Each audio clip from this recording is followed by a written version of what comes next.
Hello everyone, welcome back to TechBlock's. Today's going to be a video all about like Philips Hue and stuff, as I do own quite a lot of Philips Hue in this room. We've got like a bunch of it on my iPhone here as well, all through like Apple HomeKit. It's all pretty cool. I've only got like one Philips Hue light strip left to buy, and that is pretty much for my bed. And then pretty much every single LED light strip in this room will be Philips Hue. And then I can sync it up to like Philips Hue Sync, Razer Chroma, as I do have like some Razer peripherals up in here as well. So I can go ahead and like sync the peripherals to the lights and stuff. And even my light bulb up here is also a Philips Hue light bulb. It's like the B22 Philips Hue like richer colors bulb. So you know, it's got RGB and stuff. It's pretty cool. So on my phone here, I've got like Apple HomeKit, which I didn't think I'd actually use that much. But out of all of the various ways to control smart home devices, I tend to use Apple HomeKit the most now. And I don't think I could have said that like half a year ago. So to access Apple HomeKit on an iPhone is really easy. You unlock your phone, you scroll down, you press this button right here, and there you go. It's like, it takes less than like 5 seconds, and then you can control everything real quick. And Siri is surprisingly good. I never used to use Siri, but now I can proudly say that Siri is good for smart home stuff. Hey Siri, turn on bedroom lights. Like, there's almost no delay, and if I try to do that through my Amazon Echo, there would be a noticeable delay of like, you know, at least a second or two. But with Siri, there's just no delay like that, which is really good. It's just like instantaneous actions. So Siri and like Apple HomeKit integration is honestly 10 out of 10. By far the best assistant I've used for like smart home stuff. But I don't use Siri for anything else. If I have any other like questions, or if I want to do anything else that requires me to use like a smart assistant or something, I just ask my Amazon Echo instead of Siri, because Siri a lot of the time just doesn't pick up on anything else other than like smart home stuff. So with Apple HomeKit, honestly, it is amazing. I just like press this and I can quickly control everything. So I've got 3 lights behind my monitor here. So I've got 2 Philips Hue play lights. I can turn those both off. I've also got an LED strip in the middle here. So I'll show you guys all of this right now. So there's the monitor light in the middle. We've got Philips Hue Play 2. That's like a blue light there. Then we've also got a green light over here as well. So there's just like 3 lights behind the monitor. We've also got a whole like desk LED strip behind the entire desk. Now that LED strip begins all the way there, goes all the way through here, and ends like at the very end of that desk there. And that is just called desk lights. So I can turn that on and off just like that. And I can also, of course, you know, adjust the color of it to like red. I can adjust the brightness. So let me just change the color of this LED strip to red. As you can see, we can change it to green. We can go on the old color wheel and just, you know, go crazy. There you go. There is one problem with the Philips Hue LED strip though that I found is pretty weird, and that is if the brightness is kind of like at an odd number, let's say like, you know, 51%, and the color isn't entirely white, it's kind of like a yellowy white, the LED strip like controller box, I guess, or the power supply makes this horrible like squeaking sound, I guess, that gets pretty irritating. Like I can hear it now. I doubt the microphone can pick it up, but it is pretty annoying, and I'm pretty sure that's because I'm using like a 1 meter extension Philips Hue LED strip, as this problem is only on this one LED strip that has the 1 meter extension. I've got another Philips Hue LED light strip behind this desk right here. Like no matter what color I set this to or what brightness setting I set this LED light strip to, there's no like strange or, you know, just annoying sound coming from the LED light strip. Whereas on the 3 meter one, I guess, there's definitely a horrible sound. So I've gone ahead and set the brightness to 50% right now, and I think the sound has gone away. So if the brightness is like an odd number or the color is a bit weird, the power supply of the LED strip, I guess, makes a horrific noise. So just keep that in mind if you want to buy Philips Hue and you want to buy extension kits for them. I don't know if this is for like everyone's LED strips, but I have heard other people complaining about the Philips Hue light strips making some horrible noise and them having to return the product. Luckily though, Philips Hue will probably give you a brand new one if it is a problem that, you know, irritates you that much. But to me, I've not bothered like returning it, as I can just set the brightness to like 50%, you know, change it to like a white color and just leave it alone. Don't mess around with the color settings too much, else, you know, it'll make that horrible noise. But moving on, I guess, to the other LED light strips I have in my room. Behind my subwoofer right here, I've also got like a 2 meter Philips Hue LED strip, still rolled up, I guess. I just pretty much put it right behind the subwoofer there and set it to the color green, as I've got like a headset controller box right there from Razer that is also green. So I've just pretty much set the subwoofer to green as well to match the color of the LED light, like right there.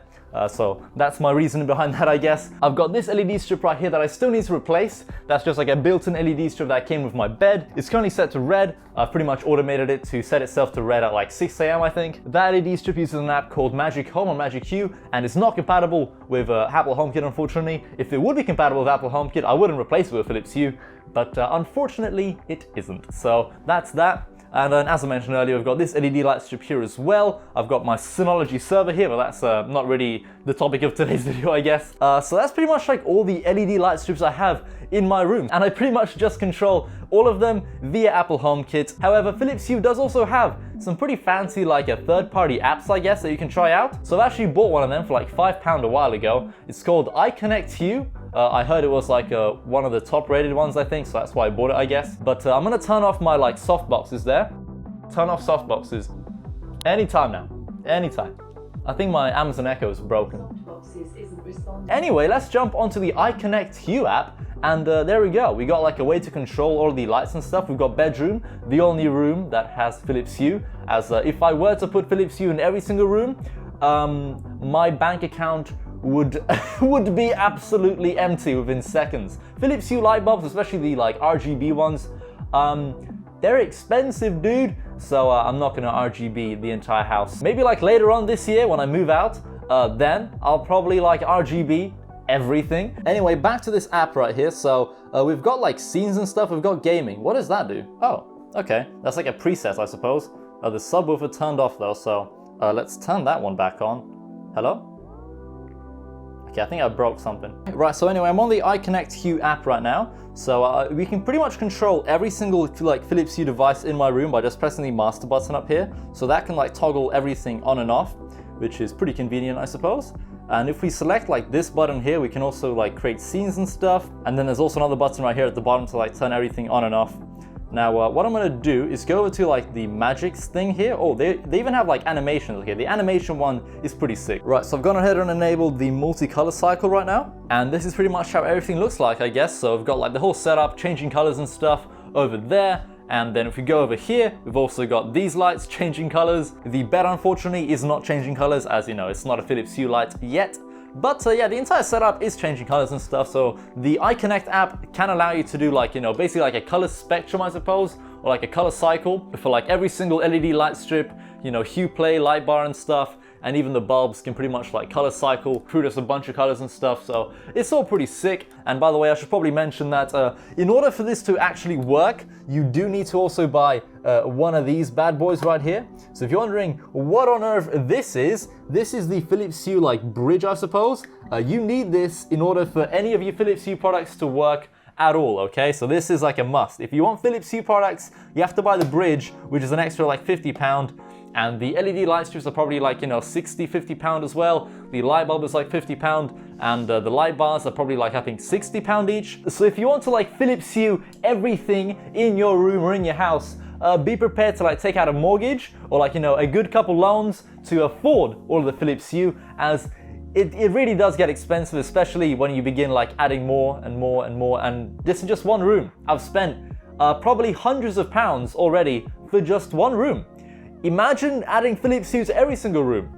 You'd be broke. You'd have no money for food, as you've spent all your money on Philips Hue. So the main drawback, I guess, for Philips Hue lights is that they're bloody expensive, and the LED strips really aren't that impressive, I suppose. Especially when compared to something like LIFX, which I do want to actually buy myself some LIFX LED strips in the very near future, as they do look very interesting. You can like, you know, pretty much customize different zones on the LED light strip. It's really cool. Anyway, I'm gonna pretty much set the lights back to white, just so, you know, we're not having like a disco show or like a rave up in this room, so my neighbors don't think I'm like freaking crazy or something.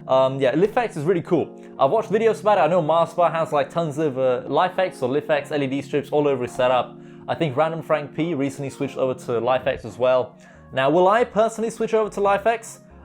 Maybe, I don't know, dude. As I do like the integration with like Philips Hue and Razer Chroma, and if you have Razer peripherals, you're kind of tempted to buy the Philips Hue products, as you know, Razer Chroma plus Philips Hue, they can sync up together and stuff, and you can control every single LED light strip and every single like LED bulb, I guess, via your PC through Razer Chroma and sync it up to your Razer Chroma devices. Now, I'm pretty sure you can also do that through like Philips Hue Sync, but that's going to be in a different video. But for now, let's hop into Razer Synapse. I'm going to enable the Philips Hue bridge just by pressing that button right there. Alright, so as you can see right here, we've got Philips Hue on the Razer Chroma app. Now, I think everything is turned on, every single device is pretty much synced up. So what I can do is go over to here, I can press on Spectrum Cycle, and I can apply this to every single like Razer Chroma peripheral, I suppose, and light bulb from Philips Hue. So if I do that, you'll see that everything syncs up, although that mouse is out of sync. Sir? Like everything's synced up except for the mouse. What the hell, Razer? Let's unplug it, plug it back in. Okay. Let's see if that fixes our problem. Once again, applying to all other Razer Chroma peripherals and stuff and devices. Ah, there we go. I think it's synced up now. Although, the heck is that? There's like a... Okay, so everything is synced up except like one LED right here. What? Alright, we'll just try to ignore that one, I guess. Oh, I think it's fine now. Never mind. Right, so everything is now synced up, dude. The desk is currently set to like, you know, a reddish color. If you go over here, you know, everything's set to, you know, red here, except for one LED light up there, which isn't Philips Hue. I can turn that one off real quick through Apple Homekit. Boom. Now that one's off, so you can see we've got two lights either side of the monitor there. The subwoofer is synced up. It's all just like pretty sick and stuff. Like it's kind of cool when everything syncs up. Now one thing I should probably also do is maybe possibly buy, you know, some like Razer Chroma LED strips to put inside the PC instead of the NZXT ones, so that we can sync up like, you know, the LED light strips and stuff, and maybe even the fans in the future. But that'll probably be for like another video, another time. That's pretty much going to be it for today's video then. Thank you all so much for watching. Hope you enjoyed watching me mess around with Philips Hue for like, you know, 10 minutes or so. But yeah, I kind of just wanted to go over like all the Philips Hue devices I currently have. I'll probably make another video in the near future, I suppose. Once I go ahead and buy the actual like final bits and pieces, you know, for my bed, probably replacing that one LED strip at the top of the monitor there. But as always, everything in today's video, you know, all the Philips Hue lights I have in my setup and stuff are linked down below in the description. So if you saw anything that you liked, if you're prepared to, you know, blow all your money away on freaking Philips Hue lights, all the links are down there in the description. So if you saw anything that you like, you know, feel free to pick it up on Amazon. But apart from that, everyone, thank you all so much for watching as always, and I hope to see you in another video soon. Goodbye. Listen for a minute.